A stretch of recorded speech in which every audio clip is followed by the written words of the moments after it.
All right. Good afternoon, everyone. Hope everyone is doing good. We'd like to begin this webinar session. Let's dive right into it. So the topic of this webinar session is driving growth in microfinance. Right. So we'll be discussing proven strategies for acquisition, retention, as well as ROI, which is return on investment. So our guest today is Olatunji Olumide. He's the growth marketer at Kuda, which is obviously, I think if you're in Nigeria, you already know Kuda, so there's no need for an introduction there. Yeah, let's begin. Sorry, Tunji, can you hear us? We just want to say hi to the audience. Yes, I can hear you. Hi, everyone. All right, awesome. Okay, so I'll just talk a little bit about Intense and what we do at Intense Group, right? So Intense is basically a growth marketing agency which combines marketing, creativity, technology, as well as media services to help finance companies in the UK and Nigeria acquire and retain African customers. So our focus is on data-driven strategies that deliver measurable growth, higher customer retention, as well as increasing return on investment and profitability for your business, right? So as a growth marketing agency, we are basically involved in everything that helps you increase revenue and reduce cost as much as possible. With our deep knowledge of African markets and our experience in fintech, we help companies, especially in these industries, stand out and thrive in a very, very competitive marketplace. So I'm the host. My name is Besana Renka. I am a growth marketing and digital strategy professional with over 6 years of experience in driving customer acquisition, retention, and revenue growth for brands such as Aleph, First Bank of Nigeria, as well as Boomplay. In terms of my specialty, I've been able to gain experience in product marketing, SEO, marketing analytics, and I own a Master's of Science in Digital Marketing from University of Salford, and certain other certifications in growth marketing as well as AI product management. So that's enough about me. So I'll just allow Olatunji to tell us a little bit about himself before we continue with the webinar. Sorry. So over to you, Tunji. Thank you, Misan. Thank you, everyone, for taking your time to join this webinar today. Olatunji Olumide David is the name. You can just call me Olumide. Been in product to growth marketing for about 8 years now. Primarily for tech-enabled businesses in B2B, B2C, and then D2C, which is like direct-to-customer sectors. Executed campaigns for various companies, specifically in tech. You have Kuda, Microfinance, Lendigo, and Kishi, specializing mainly in acquisition, activation, and then retention of those high-value customers. This spans, paid media buying, search engine, and then also app store optimization, funnel development for sales, lifecycle messaging, content, email marketing, and marketing analytics as well. Honestly, throughout my career, I've just been committed to empowering these businesses to achieve their ambitions, growth, revenue, customer ambitions as well. And I currently serve as a growth marketer at Kuda Bank, primarily for Kuda business, but generally for Kuda Bank, both retail and business. And then my main thing is trying to get like a lot of active users on the business app this year. So if you know a Kuda account holder on this call, help my KPI, just get out get our app and then get started. But thank you. Awesome. So yeah, I mean, I'm glad to have someone like him on the call because definitely we'll be getting a lot of insights, from his vast years of experience, especially in the fintech sector. So let's just start diving right into the topic for the day. But before we do that, I think it would be good to talk about the microfinance market, right? I think in Nigeria, we're talking about microfinance. I think, recently there's been an increase in MFBs, right? So you can hear a name you don't know, but once you see MFB attached to it, I think you already understand it, right? So if you're talking about the big players, I think at this point everybody knows Money Points and OPay, which are some of the major microfinance institutions out there, right? So the global microfinance market is projected to grow at about $550 billion by 2030, which is obviously signaling a high demand for microfinance services. Right. So the competition definitely is increasing, like I said, in Nigeria, but I would say this is definitely not limited to Nigeria. And microfinance has to compete with other microfinance firms, the traditional banking sectors as well as unregistered loan providers, aka loan sharks, right? So customer acquisition and lifetime value can be very low. So that means the acquisition is definitely increasing as microfinance institutions are competing with other microfinance institutions, which we know is on the rise, as well as traditional banking sectors who are not just going to sit down and watch the market share erode, as well as informal sectors, especially in a place like Nigeria where, for example, if you want to take a loan, you might need things like, proof of employment and all these kind of things, which most people who do need these loans don't have anyways, right? So they then tend to, look towards the informal sector to acquire these loans, right? I think I was reading a recent report from STARS. I think, they said about in 2023 or 2022, there were about 26 million Nigerians that turned to informal sectors for loans, right? So that is a very booming market, out there, right? So definitely we have multiple types of financial institutions vying for the same customer wallet, right? So that means that, cost per acquisition is definitely going to increase and keep increasing.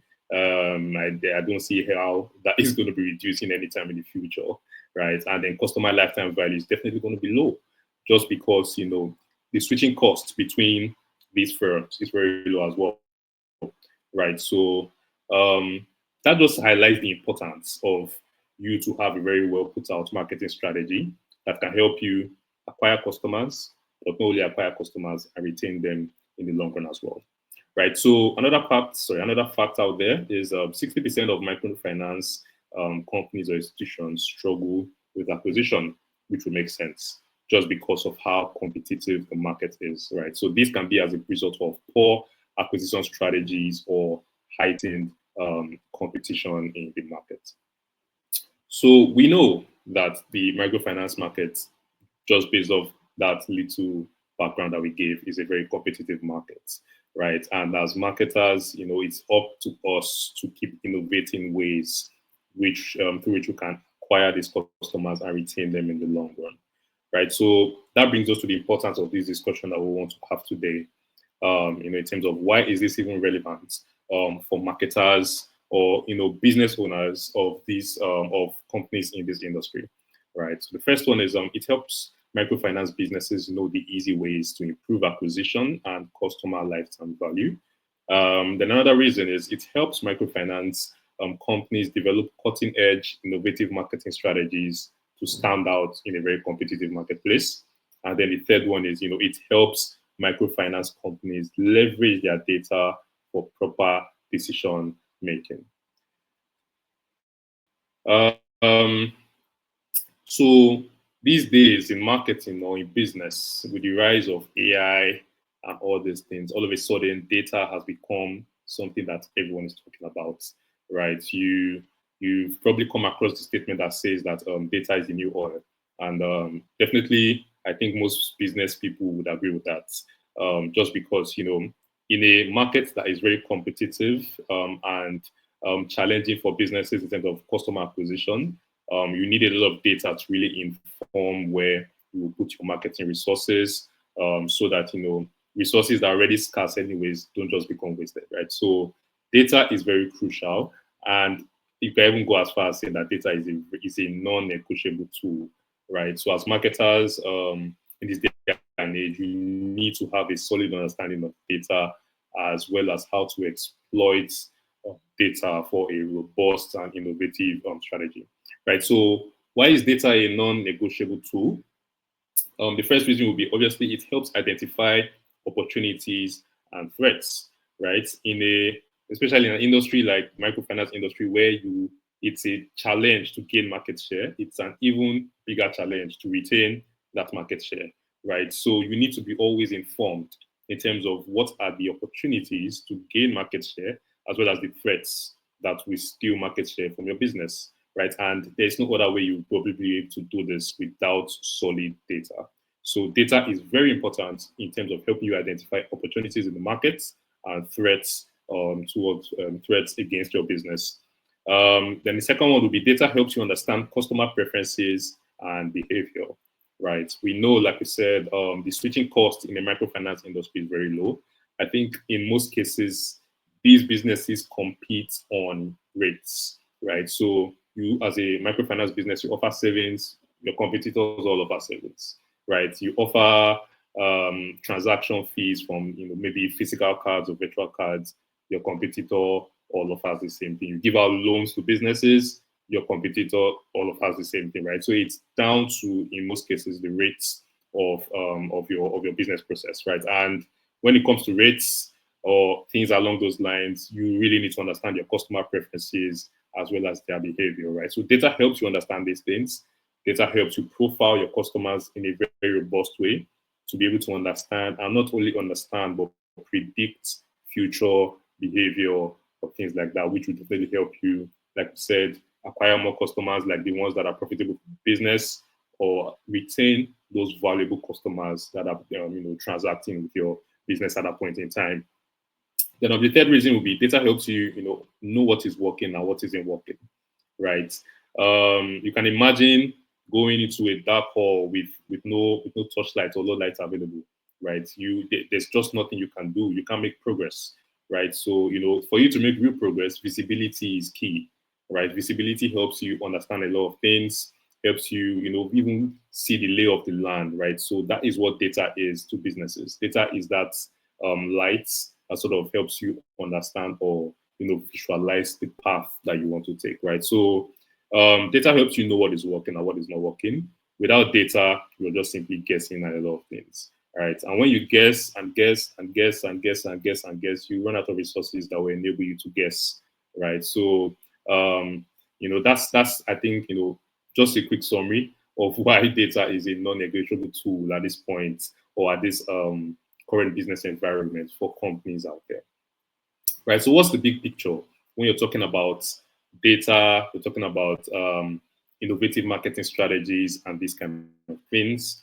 So the big picture, if you look at it, is majorly centered around four steps. The first step is you really need to understand your market through comprehensive research, right? Before you do anything, before you embark on any business initiative, market research has become key for marketers and business alike, right? So going to a market without proper market research can just result in substantial losses for your business. I think over the years, there are numerous case studies of how this has happened, right? So if you're even looking at outside microfinance as an industry, I think there was a time when Domino's, which is popular pizza place in America, even in Nigeria here, Domino's wanted to expand into the, let's call it, headquarters of pizza, which is Italy, right? And no proper market research was done, right? So they went into Italy offering the same pizzas that they offer in multiple countries. Obviously, that was a failure for them. Now, recently, they had to pull out of there, right? Because if you're going to market pizza to Italians, you better come right with the pizza that you're offering those type of people, right? So market research is very key for any business doing anything in this day and age.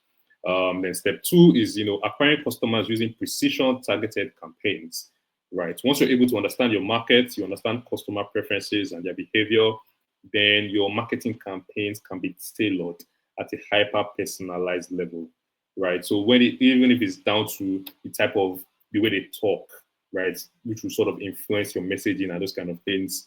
Once you're able to have data, you can personalize a lot of things down to that level, which is definitely crucial. Like we said, if you're going to acquire people in a new market that you haven't tested before, right? Then The third step is building retention strategies to sustain long-term relationships.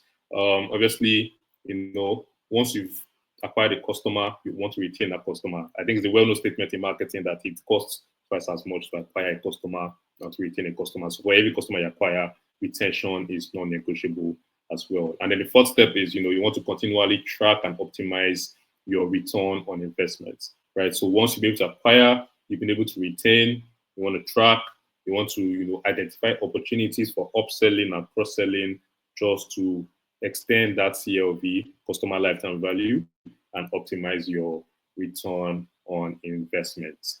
How can you implement data into your strategy?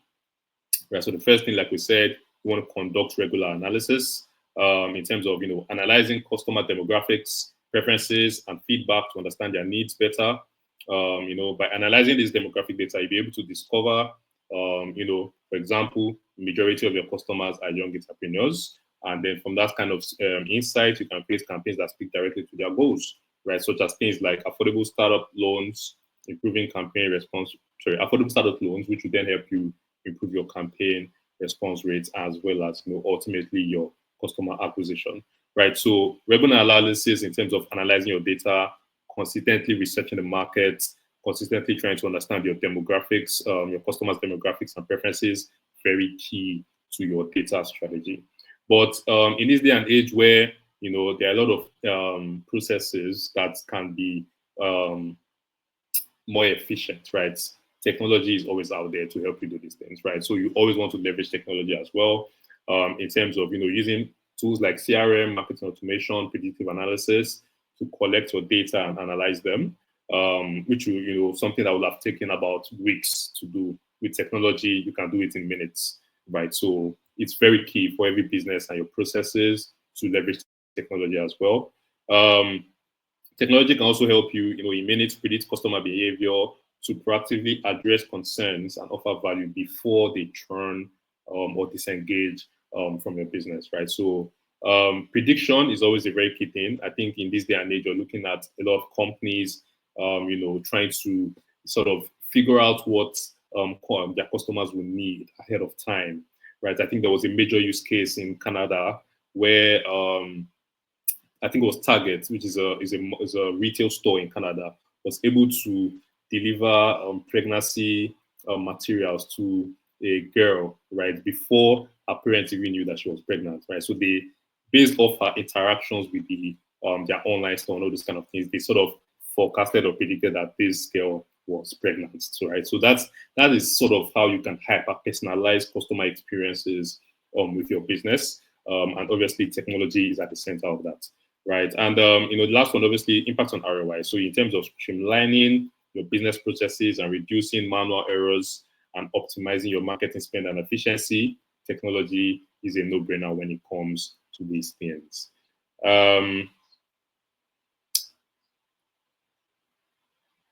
So as well as other things you can sort of do in terms of implementing data into your strategy, in terms of creating a cohesive data strategy to improve your businesses as well as meet your goals. Things like tracking key metrics as well. So you want to be able to monitor or account for pretty much every user action and how that relates to cost, right? So whether it's cost per action, cost per acquisition, and those kind of things, customer lifetime value as well. Every user action has an effect on the business's bottom line, and there are metrics that can help you measure these things, right? So it's very crucial in terms of becoming data driven to be able to measure each of these metrics. So, for example, you can track churn rates, which might reveal that the customer often leave after 6 months of doing business with you, right? So using these insights, you can develop a retention program, like discounts for long-term customers, addressing the churn point as effective as possible. There's also an impact on acquisition as well, like we've said. In terms of how data helps you refine your marketing campaigns to attract higher quality leads, which would therefore bring in more return on investment to your business, maximizing your campaign effectiveness as well. At the end of the day, I think all in all we're saying is, when you want to make decisions in your business, you definitely need data to make these decisions, right? Data helps you make effective decisions that, if there was no data, you'll have tried and tested numerous times before you arrived at a specific conclusion, right? But with data, you can skip all of that and then just, learn based off what experiences or what has happened in the past, in terms of engaging customers or making money for the business as well. Um, so before I hand over to Sunji to give us deeper insights into various strategies that we can exploit, just want to throw the floor out there. If there are any questions or things that are not clear or anybody wants to ask before we hand over. All right. So I believe everybody's just curious to hear what he has to say. Me as well, me included. Right. So I think we'll just hand over the floor to him, and then let him take over from there. So I will just stop sharing my screen. Okay, thank you so much, Mason, for the introduction and then also just taking it with your presentation. To be honest, you've pretty much touched on a lot of things I want to talk, specifically data, the importance of data. Honestly, it cannot be overestimated. Like Agreed. your analogy was like just perfect. It's like walking in a dark room without your flashlight. You just end up bumping into walls or falling down. You don't want to be Yeah. doing that in business. Yeah. So much. And then if I can just have my presentation up now, Right. so I can kick things. Just give us a second. We are pulling that up at the moment. Okay.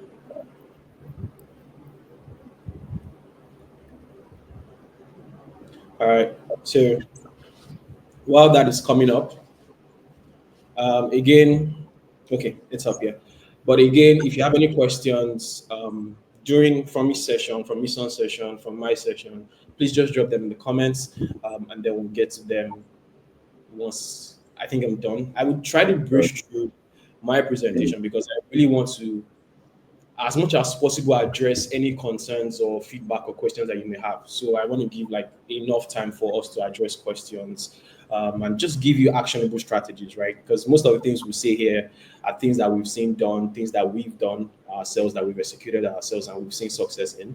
But a lot of them might not be applicable to you word for word, letter for letter, right? Yeah, you might hear a strategy, and then you might start to think of how that could potentially apply to your specific use case, your situation within your MFP. Again, just ask that question, and as much as possible, I'll try to relate it or give you some other idea that you can run with. Okay. But yeah, today we're just going to cover driving growth in microfinance, proven strategies for acquisition, retention, and ROI. The introduction has been done, so I can skip over this. Mr. already gave a good background of what the microfinance landscape is, but I'm just going to touch on just the specific things. As MFBs, specifically in Nigeria and across the world, your one thing you're thinking is financial inclusion. And I know it's a kind of like a buzzword that every more or less fintech MFB says, oh, they want to bank the unbanked, they want to include everybody that's not been included, but it's really, really, really, really key. A number of people don't have access to commercial banking or are just feel like they don't have, I guess, the needs or the funds to go to commercial banking, right? And they can't access funds as well from commercial banking because you have a lot of them looking upwards at the big corporates and the large organizations. So where we play in as MFPs is we're trying to provide essential financial services, savings, lending, funds transfer to low to mid income earners as well as MSMEs. According to CBN, there are about over 800 licensed MFBs in Nigeria. So you can, as at June 2021. So you can already think about what that competition is like for you here in Nigeria. So happy to serve all these people. And one nice report I saw from Stairs Business is there are about $2.7 billion in terms of the addressable markets that we have here in Nigeria as of 2023. That's just people looking for loans, right? That wouldn't get normally from commercial banks. And one key thing that they even mentioned out is about 9 to 10 of people that are already on loans, that have collected loans, they prefer informal lending. In terms of, you want to ask a friend, a family member, or a job or corporate society, as you would have it, right? or cooperative as you have it. Most of them prefer that rather than coming to a bank or going to an MFP. And that there is where we are today.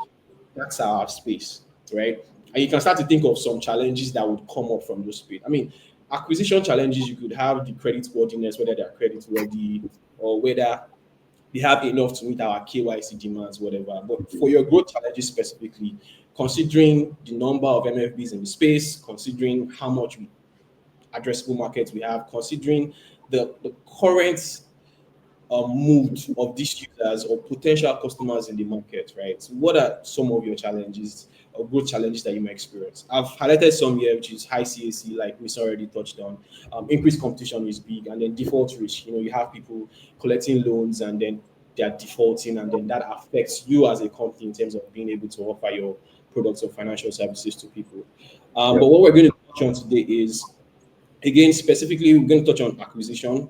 I'm mainly going to touch on strategies. I assume or I imagine that a lot of you on this call here, already know the basic things. Okay, setting up an ad, running marketing campaigns. You already know those things, and I'm not really going to dive into those things. What I'm going to touch on is strategies for those particular things or those channels that you may be considering that work, that you would see good potential success in and see good results in for your Mm. MLP. And we're going to start off with acquisition, basically. And I want to touch on 3 points here. First of all, I see that a lot of businesses generally, but even if you bring it down to MFIs, a lot of them don't understand the importance of segmentation. Wilson touched it when he talked about using data to segment and identify your target audience. And honestly, it does a lot for how you approach your marketing campaigns, how you approach your messaging, and how you approach acquisition generally, right? Segmentation is super key, is super important. And you need to be able to drill down to the most valuable segment that you can then attract or sell to. Again, also you have multi-channel campaigns. A lot of people, a lot of businesses, MFPs will want to focus on a particular channel. Yes, it's good, a particular channel that works for you, but never limit yourself to just one channel or just two. In fact, you always want to be experimenting with as many channels as possible because you never know where you would find success. I give you a case in point. I worked with business lending company in the past, and up until when I started to work with them, the acquisition was primarily, lead gen. Their lead gen was primarily offline, so they approach businesses in market clusters, trying to acquire these businesses and get them to take business loans. A simple tweak of just working on the website, improving the ranking in terms of search for, if you search for Nigeria business loans in Nigeria, got that company to the first page of that search result. And that 10x the number of leads and businesses they were able to give loans simply by just diversifying the channels of where you are acquiring. And this was purely organic. So really, you need Mm. to think multi-channel. You are seeing good success in one channel does not mean you stay comfortable in that one channel. You need to expand. And Agree. then community engagement is very important because one very peculiar thing about our kind of customers is a lot of them rely on relationships or they want to see who they are giving their money to, at least. So then you need to have some form of presence within that community. You need to engage them anyway, either online, offline. You really need to, and then we'll touch on the strategy that you can use to engage the community as we go on.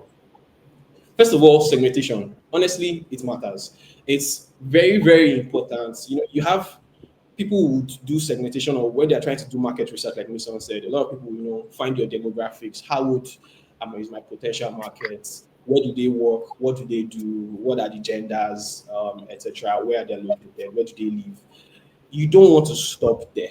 Okay.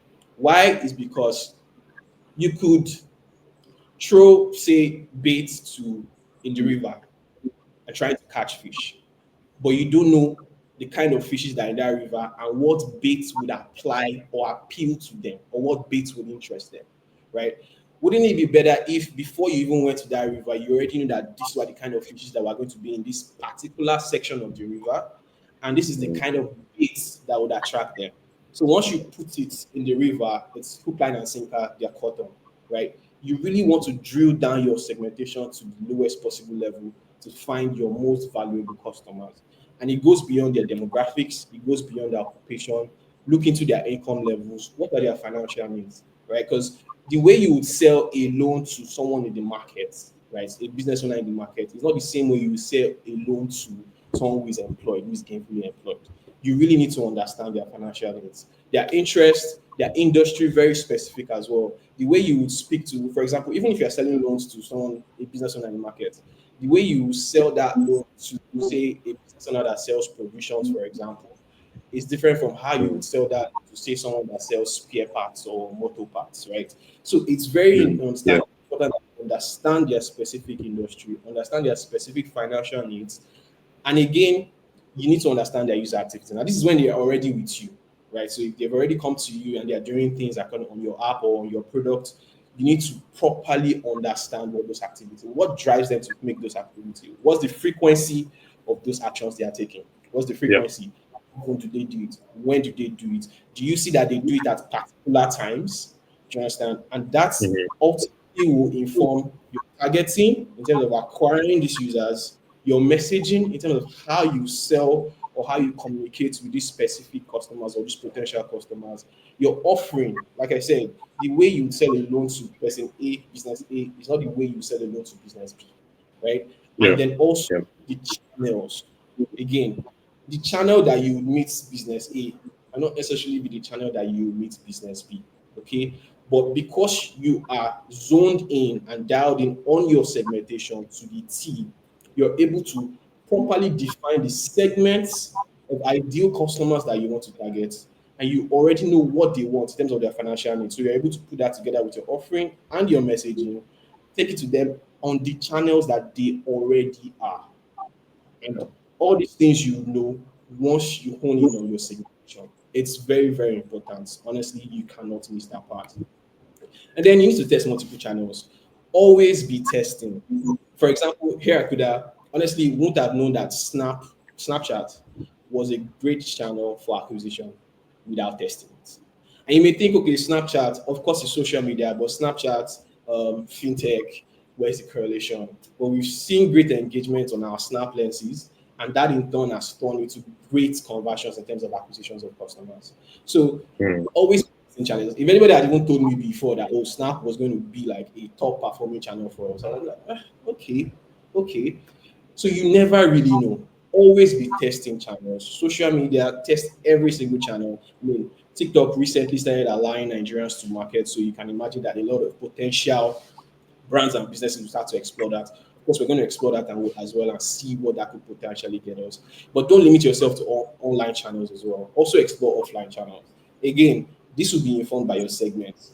A lot of business owners would see as their tech savviness or social savviness most likely ends at Facebook or WhatsApp.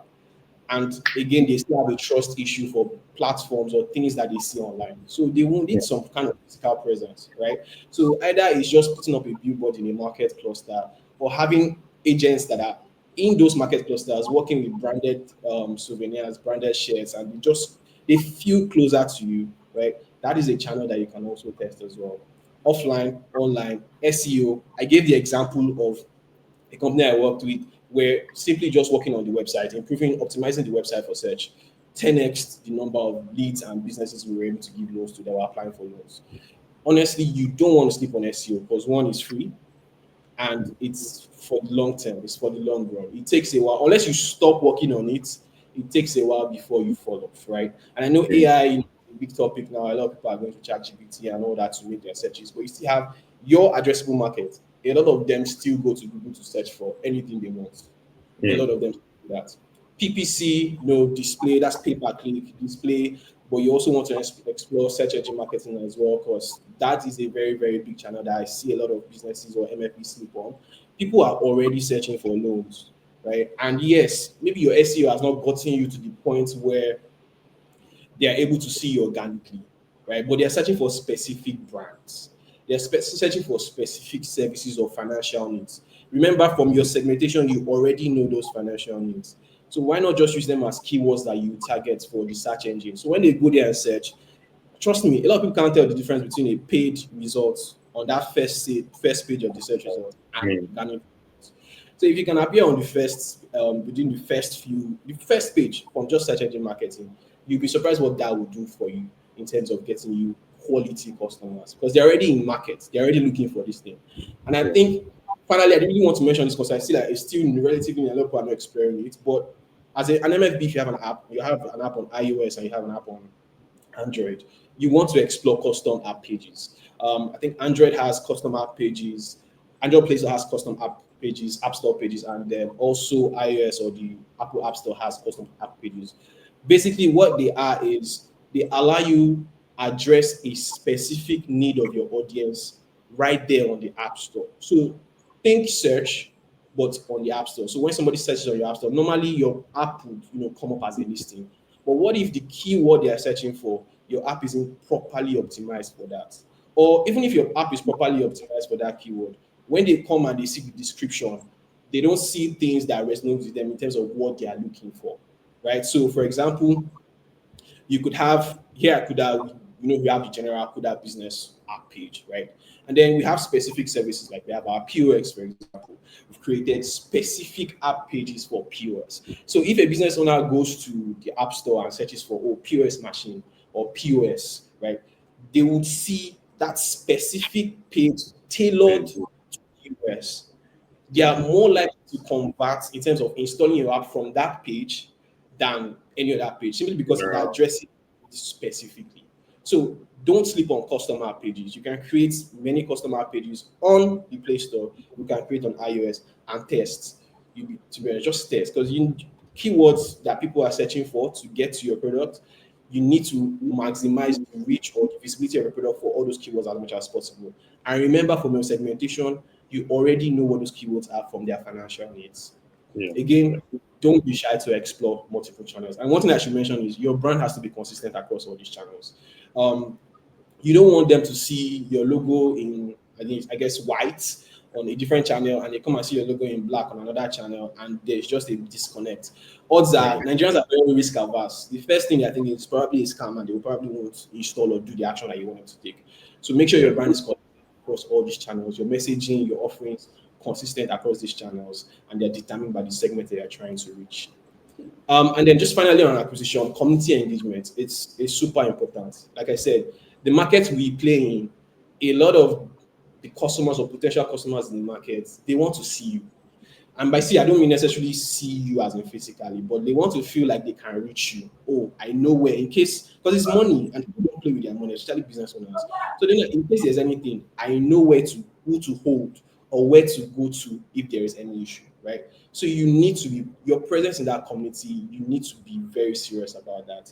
This could be an online event like this, like a webinar where you just host them, talk to them. They feel like they are closer to you. Like offline events, you could target activations at key market clusters if you are selling loans to businesses in key market clusters. It could be specific tech events to just engage the ecosystem or to show to position yourself in the industry as a player, right? As a top player, right? If you're sponsoring a big tech event, for example, people just it registers top of mind that this is probably a big business brand or a big fintech or a big MFP, right? You want to partner with cooperatives. If you're selling loans, you should be partnering with cooperatives. They already lend to businesses, right? So, and they already trust. That trust is already established between the cooperatives and those within the cooperatives. So, by just partnering with them, either you partner with them to come and train members of the cooperative, or you partner with them to provide a certain product to members of the cooperative, whatever it is, just that presence alone will do wonders for your acquisition. Not just your acquisition, but the quality of your acquisition. I already touched on presence in market clusters, but you also want to encourage UGC, which is user generated content. One thing that we've seen great success in here at Kuda is a lot of you must have seen it, my year on Kuda, which is where we just give like a roundup of how you performed or the things you did on Kuda app. You would think that people don't want to share their financial data, but basically, just with that campaign that we did over December and January, over 20 million views across all channels. This is all purely organic from just customers sharing their data that, this is how much I spent last year. Wow, I can't believe I spent this much on betting last year. Like, you'll be Mm. surprised. People share that. And that in turn comes back to us as reactivations. These are people that maybe they've been dormant for like 6 months or a year, and they see that they're like, I remember my Kuda account. Let me go back, right? Or it also translates to new users as well. People are like, my bank doesn't allow me see all my transactions. Yeah. Let me go here and explore it. Do you understand? Like we got new users, got a lot of reactivations, so many impressions, and it was all free. And this is all just from user generated content, right? So as much as possible, again, this particular strategy might not work specifically for your case, but as much as possible, try to encourage you to see. Because one thing you learn in marketing, above all else, word of mouth sells more than anything. Absolutely. Yeah. Just me telling me son that, oh hey, I got this on this particular app and he's looking for it, he's most likely, or he's likely going to check it out rather than maybe he sees it on an ad and he's just scrolling through his social media feed. So as much as possible, try to encourage user generated content. You want to do forums as well. Just give people a place to talk about a specific problem, right? You'll be surprised what that will do for your acquisition. Like just give them a place to talk. This could be online, this could be offline, this could be in partnership with the cooperatives as well. When you just bring business owners together or just bring your target market together and just give them a space to talk, let them express their views. Not only does it help your acquisition, but it also helps you in your product offerings. You are identifying problems that you could potentially build products for. So it's not a in my views. And then just finally DSAs, which are like direct sales agents. Let's be honest, you need those people physically, especially in those market clusters. Like if there's an area where a lot of your target market are, possibly you are looking at youth, students, you are looking at businesses, wherever it is, just have agents present in those places. They could be helping with acquisition, they could be helping with onboarding, whatever it is, but just having them there would also help with your acquisition. And if you can find a way to, if you can properly track that and attribute that, then you potentially know how to scale that for that, where to send DSAs to, the right areas to send them to, and what to equip them with in order to perform better. Yeah. And again, just to round off acquisition, right? Your key metrics that you want to track. I mean, you have the reach, the impression, clicks, installs or traffic, depending on where you acquire your users from. Conversion rate is very important, and we don't touch on this. Conversion rate across board, from someone seeing your ad to installing your app, from someone installing your app to becoming a registered user, from someone becoming a registered user to signing up. What is that conversion rate like? You want to keep an eye on it and see how you can use those strategies to improve that. The new accounts or new customers you're acquiring, you want to keep that, keep track of that as well. And you want to be able to properly attribute it. Here at Kuda, we use Apps Flyer for our attribution, which for all our online attribution, which basically just gives us insights into where all our customers are coming from. And we're able to scale the performance of those particular channels. So we, like I mentioned, Snap has been a good channel. We saw that because we were able to attribute our new accounts, not only new accounts, but attribute high performing accounts to channels. We have that. You should try as much as possible to attribute, to hone your attribution so that you're able to see exactly where new accounts are being created, but where your best customers are coming from. That way you can scale that channel. And of course, you want to keep an eye on CPA. So CPA across the funnel. Registered user, how much did it cost to get a registered user? How much did it cost to get people to install your app? How much did it cost you for a new user to come in? Because that in turn would affect your ROI, which we'll touch on shortly. Your cost of acquiring a customer also very, very, very important. And that is it about acquisition. Just some key strategies that you can touch on to scale your acquisition further. Now, retention. Before I go forward, I really need to mention a large part of retention is dependent on the product. I promise you, you can do all the marketing you want to do in this world, all the strategies Absolutely. you implement. Mm. But if your product does not deliver on what your marketing said it will deliver, you will churn like what I don't even know. So Mm. it's very, very important. I mean, yes, we are marketers, performance growth, digital, but work closely with your product managers, your product engineers, your product marketers as well. Because it's very, very important that you cannot retain good users on a bad product. It just doesn't work. Right. So a key part of that is the product. But let's say, I'm assuming we all here, we all have great products, right? You have a great product, it's just a matter of retaining the users that have already come to use your great products. Three key areas I want to highlight here. Trust, very key. We play in a very risk averse industry. Uh, addressable markets, they always avoid risks. You are in a market where a lot of people still see loans, taking loan as a bad thing. Some people still see that a stigma that They don't even want to tell other people that they took a loan. Mm. So I'm very, very risk averse. So trust is very, very key. You have to build that trust. You have to enhance their experience. It has to be great. You have to get them to that moment where they feel like, yes, I am getting good value for the money or whatever it is I've come here to exchange for this service. And then loyalty, you would have some fans, but ultimately you should incentivize the loyalty. Like give them more reasons to stay. Because mind you, almost every MFB customer you have probably has a commercial bank account. Mm. Most likely has a commercial bank account, right? So there has to be you're already facing that competition from the commercial banks, right? And let's not even talk about the ones that have every MFB you can think of because it's super easy to open an MFB account these days, right? So you have to incentivize their loyalty, give them more reasons to stay with you. And to touch on that quickly, if you want to build trust, it's just three things. It has to be simple. It has to be easy to open an account with you as an MFP. Super easy. I know CBN regulations make onboarding, make KYC something else, but as much as possible, try to make it easy to open an account. It could be in your user experience, the way you deliver or the way you deliver the forms, the sign up forms for users to sign up and complete their registration. Try as much as possible to make it simple. It has to be easy to transact, and please avoid any hidden fees. This is a no-brainer, but this is part of simplicity. This is how you build trust. Your loan terms still have to be simple. It has to be easy for people to understand. Two, you have to be proactive. Every bull marketer here, if you haven't already, build feedback loop into your products.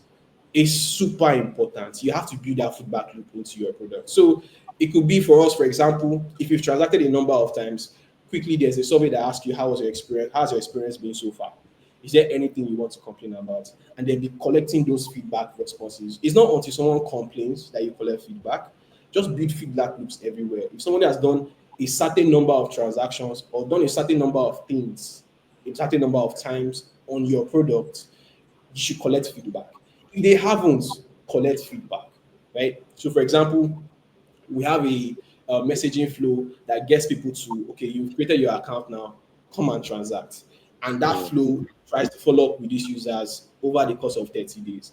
At the end of that 30 days, if you've not done what we need you to do, we ask you why. Could you tell us Mm. why? Is there something that is not working as you would like it to? Or is there some mismatch in the message? Like what you came is not what you saw, what you ordered versus what you got, that kind of thing. Always put feedback loops everywhere you can. It's very, very important. And then you want to share stories that demonstrate your credibility. Again, UGC adds to this as well, but also testimonials, feature your customers. Something we do on Kuda Business is the Kuda Business Spotlight. We spotlight businesses and how they are performing. It's not even about them just telling people to use Kuda, but them just talking about their businesses, right? These businesses in a way are already credible. So when you feature their stories, it adds to your own credibility, which in turn builds trust for you and potential customers. Then you have to be reliable. You work with people's money. People cannot doubt their money in your hands. They can't doubt the safety of their money in your hands. So they need to feel confident that their money and their financial data is secure. Your support channels have to be available. It doesn't have to be 247.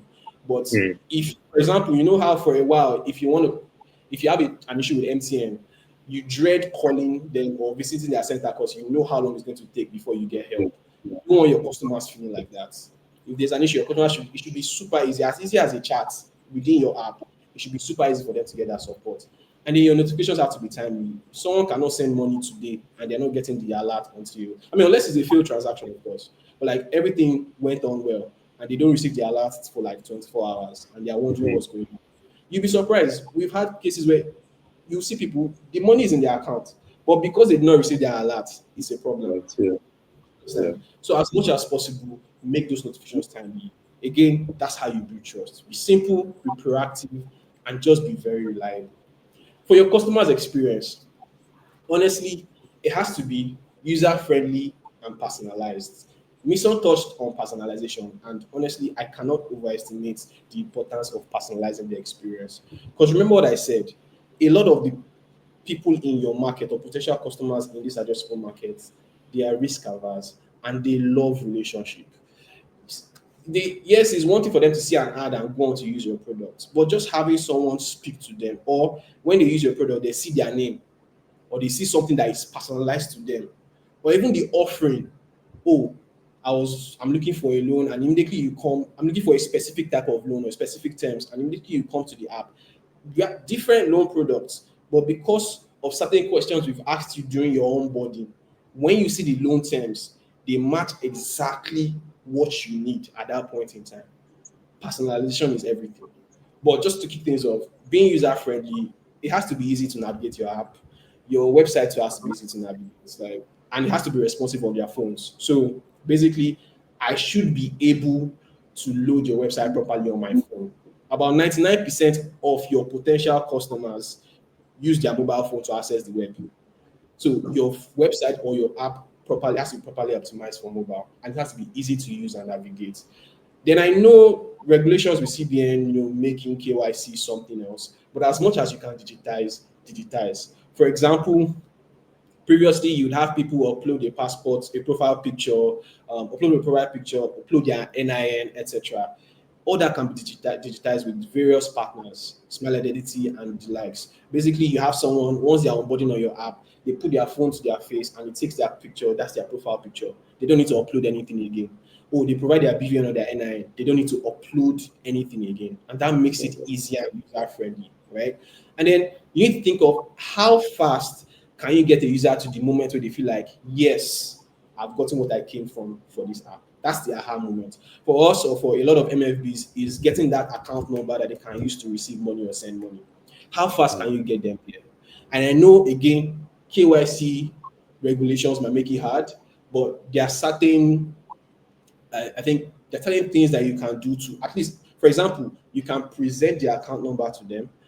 They can't transact, they can't put in money, they can't raise money, but they see that account number, they see their account name, and you tell them that, oh, all they have to do to unlock their account number is to upload a utility bill or Everything, yeah. provide this registration documents, right? They've gotten to the moment, that aha moment of, oh, I've gotten my account details, but they can't do Mm-hmm. anything yet. That would even motivate them to go on to do what it is you need them to Anything, do. yeah. Yeah. How fast can you get them there is very important.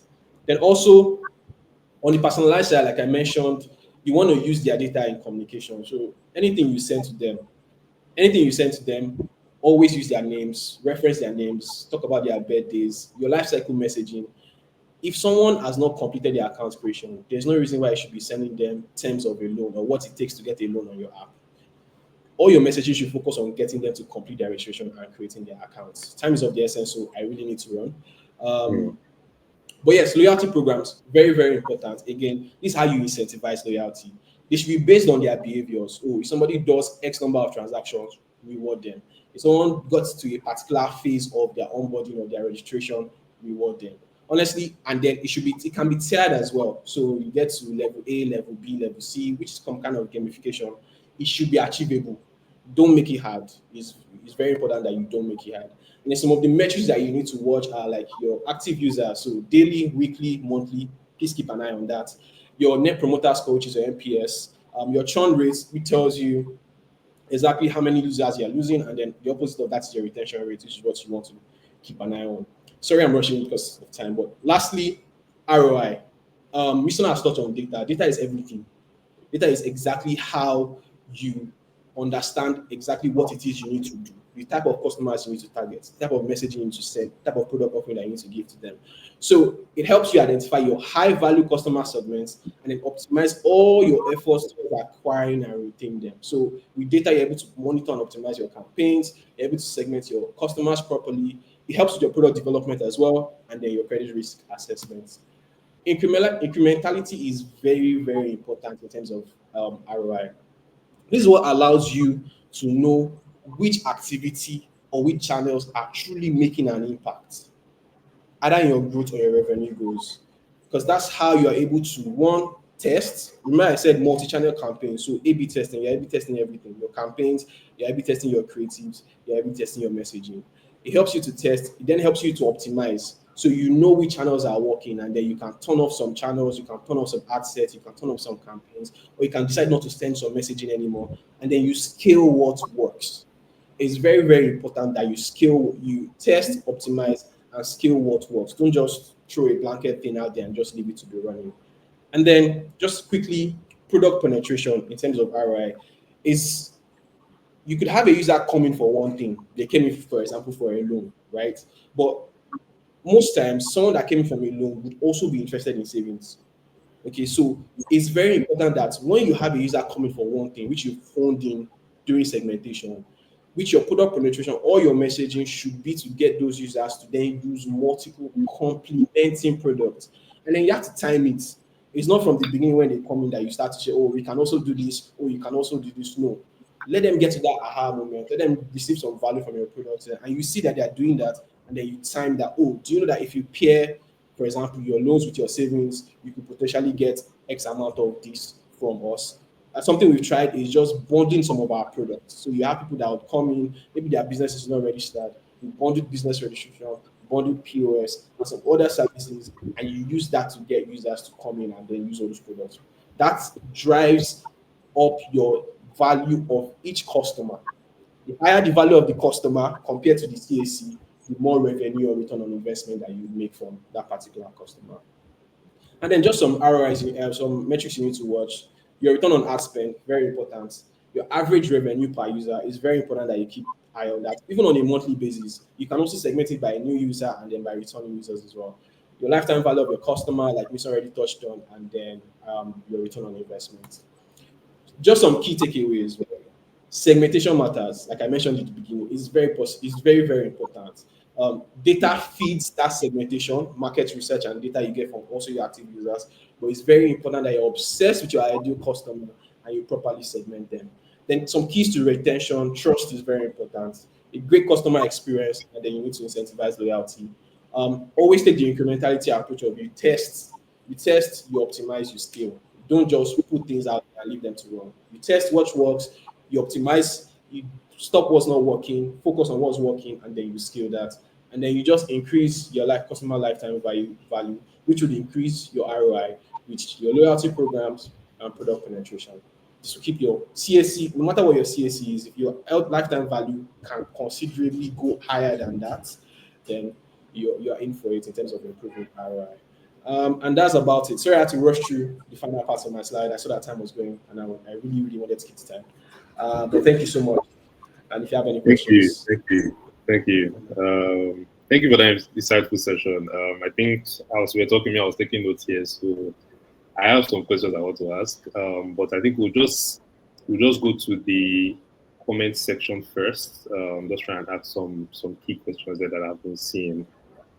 So there was a question from someone who said, the points you made about people not wanting to disclose that they got a loan, and yeah, uh, and as we are aware, testimonial marketing can be sorry. The point you made about people not wanting to disclose that they got a loan, and as we are aware, testimonial marketing can be likened to word of mouth, which is very true, right? So, how do you get quality user generated content when, in most cases, people don't want to talk about the fact that they got a loan, and then you need them to talk about that fact that they got a loan, which I think is a very valuable question. By the that's way. a very yeah, it's a very, very valid question.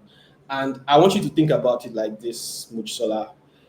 Yes, people come to you for loans, but what is it that they are coming for you for that loan for? What do they need that loan for? In cases, it's business expansion. In cases, it's buying stock. In some cases, it's to pay salaries and just to cover some operating expenses. Get them to talk about that. Oh, I love how I was able to grow my business, whatever the brand of your company is. They were able to help me 10x my revenue because I was always able to keep stock of my inventory or take stock of my inventory. People don't need to know that it was loans that they got to keep those stock or to keep stock up to date, right? Again, you want the messaging to focus more on the benefits that they got from getting that loan rather than, oh, I got a loan from this particular bank. I love the process and I'm happy with my loan. If you get them to talk about what they benefited from that loan, then they will be more willing to talk about it rather than just saying that they got the loan. That they got a loan. I was I also hope. thinking, yeah, I was also thinking as well. I think normally, if you want user generated content, right, that means you sort of have some sort of marketing budget, or you might. Let me not say it's not always compulsory, right? So If somebody if somebody take, I'm just thinking out loud, right? If somebody takes a loan from your business or your company, and Yeah. then you want the person to give you UGC, right? Yeah. In terms of them paying back that loan, right? Can it be phrased in such a way such that we're giving you a discount of the loan you're paying back by sponsoring this UGC we're giving? So instead of saying that this is the payment for your UGC, call it a discount on the loan that Exactly. you took or something like that, right? I was just thinking that Very. might be exactly. That might be another way to even get them to do more UGC, right? So those would be like, they took a loan from these guys, we made content, they gave me discounts, stuff like that. So I think it's more around, two things. You want them to communicate the value of the loan, which I think was the point you made. I think that's definitely key. Yeah. In most cases, people might not want to say that, yes, I mean, we all want to be seen as big men. So nobody will want to say, I took a loan. But, if I did a transaction with this company, I was able to achieve this specific thing. And I Yeah. think if you look at loan companies abroad, they do tend to sell loans based off use cases, right? So I know I was seeing some things like wedding day loans and those kind of things. I think in Nigeria now we're introducing some type of loan, so then fly now, pay later, right? Yeah. So most companies they don't even want to focus on the fact that you're taking the loan, but it's Mhm. more about what you use the loan to do. So I think that's definitely a very solid answer you gave. Um, Another person, so she still asked the same question again. She said another question Mojisola asked was, how can we tackle the perceptions of loans and the stigma that is attached to it in Nigeria, right? It's clearly a cultural thing and needs to be dealt with from the roots. Yeah. So what are your thoughts on that? Yeah, it's definitely a cultural thing, like you mentioned, Michelle. It's tough, but a lot of education still needs to be done, but by big players in the industry. Mm, A lot of miscommunication is going out there. I mean, not to mention them, but I mentioned them. We have people saying things about OPay or PAMPay agents. All that doesn't help with the perceptions of loan in Nigeria, right? yeah. And it's not up to customers themselves or people to eradicate that culture. It's not solely up to them, but big players in the industry have to do a lot of education. They have to do a lot of sensitization. That's why I said community engagement is very important, right? If Mm, you have presence at these various communities within these various communities, and not only are you speaking, but you are bringing like some of your top performing customers to also come and speak and share their testimonies, that in turn will start to change minds in terms of the perceptions of what it is to get a loan from this particular company. mm, Just get it generally. You get that stigma has come from, oh, I think mostly it has been fought by the loan sharks, doing terrible things to people that borrow loans.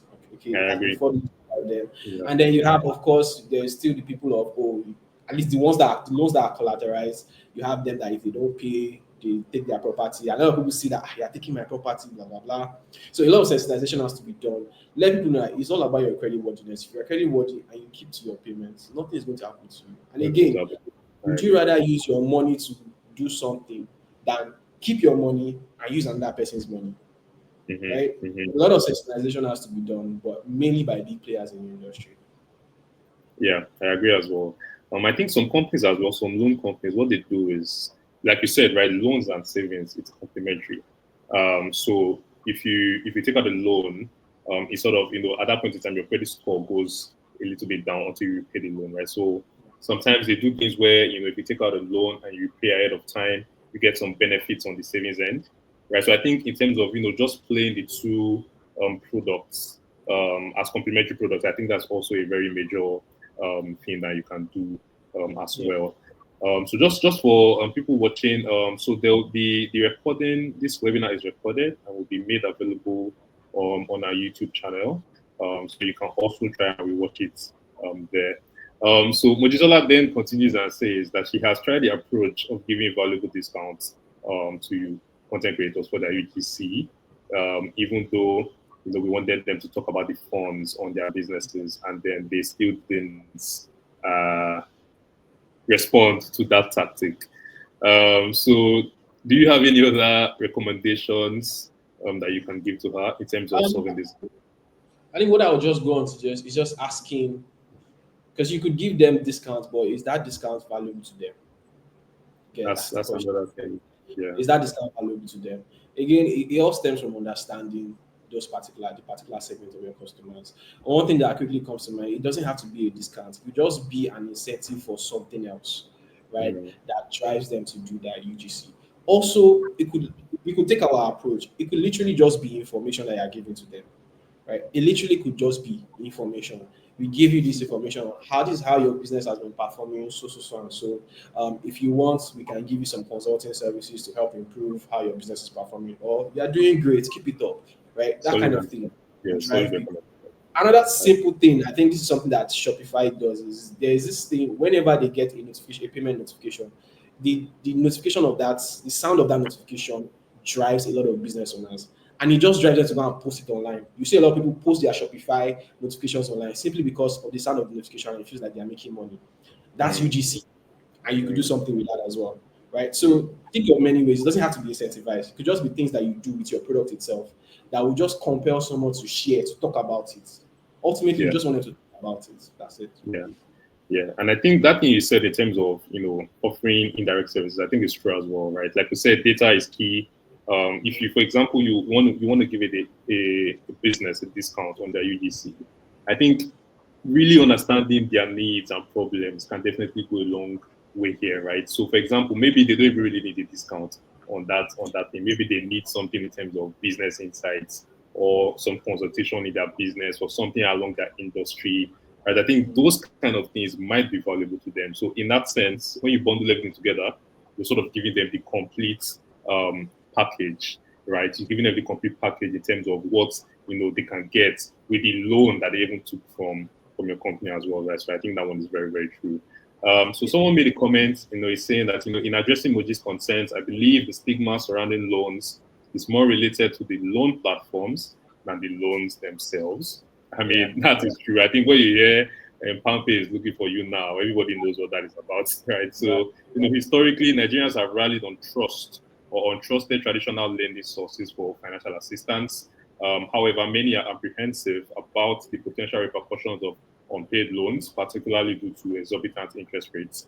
Ultimately, Nigerians prefer safe and affordable loan options.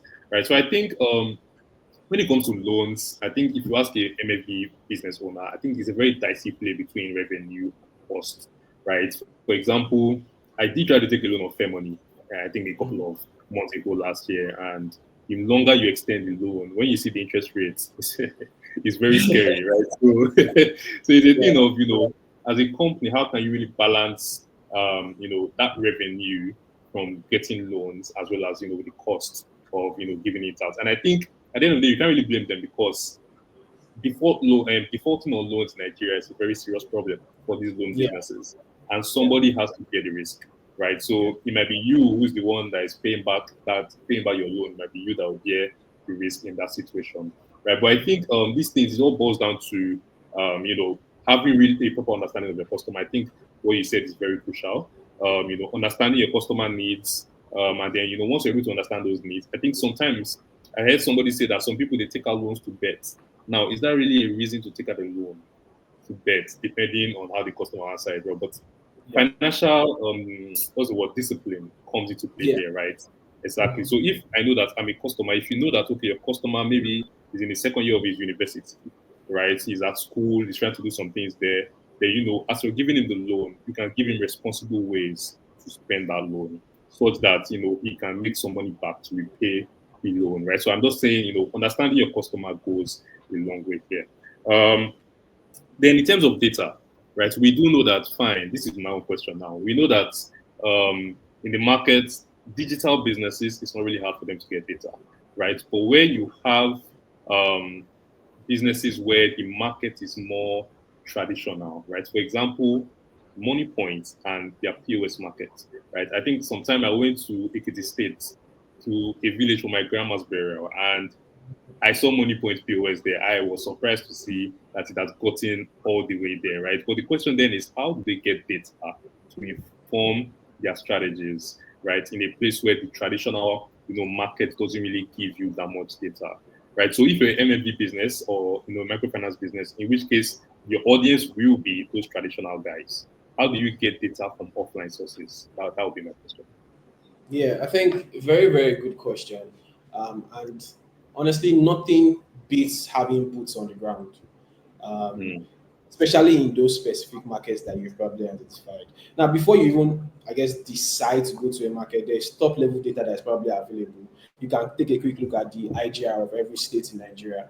That gives you an idea of that internal generated revenue of every state in Nigeria. That gives you an idea of, okay, which states would potentially have more money How or more much? transacting power, right? Mm, And that yeah. could then form like, okay, we need to then delve into the specific states that are like in the top 10 or top 20 in terms of IGR, right? You identify Mhm. those states and then you just have boots on the ground.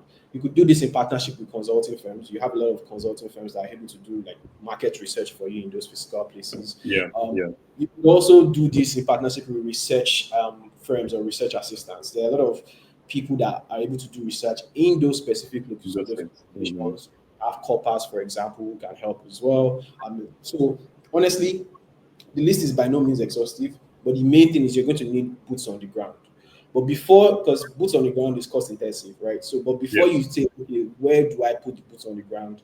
There needs to be some high level data that informs where you go, right? The example I Yeah. give there is Nigeria, but honestly, it ultimately depends on your market. There has to be that high level data that you can access that will tell you where you need to go. If not, you're going to spend about a year going state to state, location to Yeah. location, Yeah. doing research and trying to find out where exactly you need to go. Mm. No worries. No worries. That makes sense. That makes sense. And then my last question would just be, looking to the future. I think recently I was surprised to find that we have a credit bureau in Nigeria, right? So Oh, definitely, what is I that? think I didn't know. I wasn't even aware of that, Yeah. right? But I think credit is a discussion um, that is becoming more prevalent, I think, in Nigeria, right? I think if you go abroad, credit is tied to a lot of things that you normally do, buying a car, buying a house, all those kind of things, right? So, looking into the future for microfinance institutions, are there any specific trends that you see that will, pop up, especially in the Nigerian space, that, sort of affect these businesses and those kind of things? Yeah. I guess in terms of affect these businesses, we saw recently a wave of BNPL. You mentioned buy now, pay later. That's what I mean by Kind of BNPL. Yeah, you mentioned the fly now, pay later thing. That's like a version of it.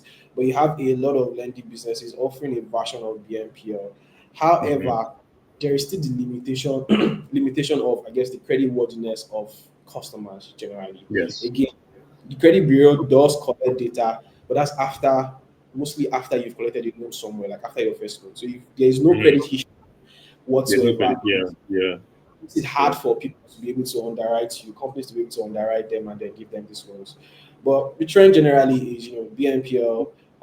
Hopefully, we'll get to the point where we are able to buy cars and houses and Amen. then once Amen. more.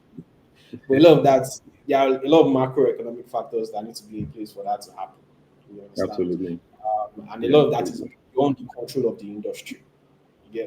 Ultimately, I guess is where the government, where the country takes us, that will determine how accessible credit becomes for people. Because, like you said, it's pretty much a lifeblood of powerful economies across the world, right? Yes. The US, the Yes. UK, etc. But ultimately, the country itself, the economy of the state, will determine how that flows. But right now, in the very present to near future, a lot of versions of BNPL are coming up, which is interesting. I've even Mm. seen a version of someone send money and then pay the money later. So you can send money to someone and then you spread that payment away. Yeah, I saw that. People are building. People are building. That's People are interesting. building. So That's yeah, it's interesting. very interesting. So different versions of that are coming up and it's Mm. very, very good to see, especially for businesses, helping them finance their LPs, cross-border payments or cross-border financing for And cross-border that's payments. yeah. Things are coming up, but it's all a version of BNPL. So it'll be Yeah. interesting to see. And I think BNPL is just basically loans put into use case scenarios, That's right? At what the it end of the is. day, yeah, that's just what it is. And I think that is based off data that sort of helps you understand customers, right? For example, I'll presume that the send now pay later one is just because the major form of payment in Nigeria is bank transfer, right? So people send money. I think that's the most used, even more than cards, right? Yeah, So if you can offer a way where somebody can, or which I'm hearing about it for the first time, but that can send money and pay back that money in yeah, installments. It's still a loan, but it's just put into a use case. right? And I Exactly. think that I think that's a very powerful trend that will take off in Nigeria, right? For example, don't be surprised if you see party now, pay later, it might come out. I don't know if that's a responsible way to give out loans, but it's something that will definitely come into the scene. So I think the summary of what we said today is obviously you can have traditional marketing strategies that exist out there, right? But I think understanding the customer is definitely something that is crucial in everything that you want to do. And at the Yeah. center of understanding the customer is a data-driven strategy. So all in all, I think in everything we do, let's try and get more data. I think when your customers are signing up on your apps, all those kind of things, I think it's a very good opportunity to profile them as much as we can. I think with KYC, it does try to do it in terms of demographics, right? But I think what we really lack in terms of collecting data is more around the psychographics Yeah. aspects of things, right? So in terms of their interests, Yeah. what are their living situations like, all those kind of things. I think that is a very good way to profile your users, which will definitely help in terms of how you give out loans or all those kind of things. So um, hopefully going forward, there's a lot of things that marketers begin to implement down the line. But before we end this session, does anybody have any other question they want to um, ask Olatunji? Just pick his brain. If you have any other questions, the floor is open. Other than that, I think we can call this a wrap. Right. So thank you once again, Olatunji, for your insights. These are highly valuable insights for us. And like I said, this recording will be available on our YouTube channel. So please, if you want to watch it again, you can just visit the YouTube channel at Intense Digital on YouTube to get access to the content. Other than that, thank everyone for attending, and we wish you a lovely day ahead.